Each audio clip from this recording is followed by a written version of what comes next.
Praise the Lord. ঈশ্বরকে মহান নামে ধন্যবাদ। আমি পেরিত পড়ছিলাম বাক্য। তখন পড়তে পড়তে পবিত্র আর সত্যি আমরা যখন বাক্য পড়ি, বাক্য যদি হৃদয় যদি ঠিকমতো সেইটা আমাদের মনের মধ্যে যদি স্মরণ হয়, তাহলেই ভাববেন যে পবিত্র আত্মা আমাদের মধ্যে কাজ করছে। কেন বাক্য আমরা সকলেই পড়ি, কিন্তু বাক্যে যদি মানে না বুঝি, বাক্যটা যদি হৃদয়ে না থাকে, তাহলে কোনো কার্যকারী হয় না। এই জন্যই বাক্য বলছে যে তোমরা বাক্য পড়ো। বাক্য পড়লে সেই বাক্যটাকে হৃদয়ের মধ্যে গেঁথে রাখা দরকার।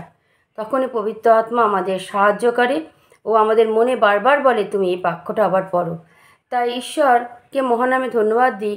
আমি যখন বাক্যটা পড়ি আমার খুব আনন্দ হলো, আর এই বাক্যর মধ্যে দিয়ে আমাকে অনেক কিছুই বোঝালো যে সত্যিকারের পরিত্রাণ পেতে গেলে কিনা দরকার, যে মানুষও তখন তার হৃদয়ে কথা বলে, মানুষের ভেতরেও সেটা ইচ্ছা জাগে। তা পেরিতে 16:25 থেকে 31 বলছে, যখন পৌল আর শৈল যখন সুসমাচার প্রচার করতে বেরিয়েছিল, তখন অনেকে বলছে বাবা কি এরা বলছে। তখন এদের বাক্য প্রচার করার সময় এদের যে প্রভুর কথা বলছিল, অনেকের মনে খুব খারাপ লাগছিল। তখন পৌলকে আর শৌলকে সবাই মারধর করলো, আর সেই রাজা তখন তাদেরকে জেলের মধ্যে আটকে রাখলো। কিন্তু পৌল আর শৌল খুব আনন্দ, যে তারা তখন আনন্দ করলো যে ঈশ্বর তো আমাদের সঙ্গে আছে, আমরা কোনো ভয় করব না। তখন ওদের যখন জেলের মধ্যে রেখে দিল আটকে, তখন তারা ওই জেলের মধ্যে প্রার্থনা ও আরাধনা ও গান করতে লাগলো।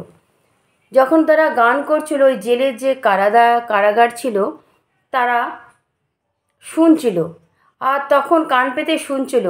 তখন সেই সময় কি হলো, হঠাৎ একটা ভূমিকম্প হলো। ভূমিকম্প হওয়াতে সমস্ত দরজা যা ছিল, দরজা ফরজা সমস্ত খিল যা যা আটকানো ছিল, গ্রিল টিল সমস্ত কিছু, ওই কারাগারের সব কিছু খুলে গেল ও তাদের যে হাতে শিকল বাঁধা ছিল সেগুলোও খুলে গেল। সেই কারাগারের যারা ছিল, গার্ড দিচ্ছিল, তারা তখন ভাবলো যে তারা বোধহয় পালিয়ে গেছে। তখন পৌল আর শৌল বলল যে চিৎকার করে বলল, ভাই আমরা পালাইনি, এখানে আছি। তখন তারা কাঁপতে কাঁপতে তাদের কাছে গেল, বলল যে আমরা কি করে পরিত্রাণ পাবো। চিন্তা করুন যে তারা পরিত্রাণ চাইছে, যে তাদেরকে জেলের মধ্যে আটকে রেখেছিল, শিকল দিয়ে বেঁধে রেখেছিল। কারাগারের কতগুলো দরজা থাকে, কত পাহারাদারও ছিল, কিন্তু তাদের সেই যে তারা যে পৌল আর শৌল যে আরাধনা করেছিল ঈশ্বরের কাছে, সেই আরাধনা সেই কারাগারের যে যারা তাদের আটকে রেখেছিল তাদের হৃদয়ে স্পর্শ করলো। তারা তখন চিন্তা করলো যে এদেরকে আমরা বেঁধে রেখেছিলাম, কিন্তু এরা ভয় পায়নি, এরা জীবন্ত ঈশ্বরের আরাধনা করেছিল। কিন্তু দেখো, কেউ দরজা যে কারাগারের যে দরজা কেউ কিন্তু খুলেনি। পৌল আর শৌলের আরাধনা এতটাই পবিত্র ছিল যে সেই আরাধনায় ঈশ্বর তাদের আশীর্বাদ যুক্ত করলো ও সমস্ত দরজা খুলে গেল। আর কারাগারের যে যারা ছিল, তারা যে তাদেরকে আটকে রেখেছিল, তাদের হৃদয়ে চিন্তা করলো যে তাদেরকে আমরা আটকে রেখেছিলাম, কিন্তু তাদের দরজা খুলে গেল, আর তাদের হৃদয়কেও ঈশ্বর স্পর্শ করলো।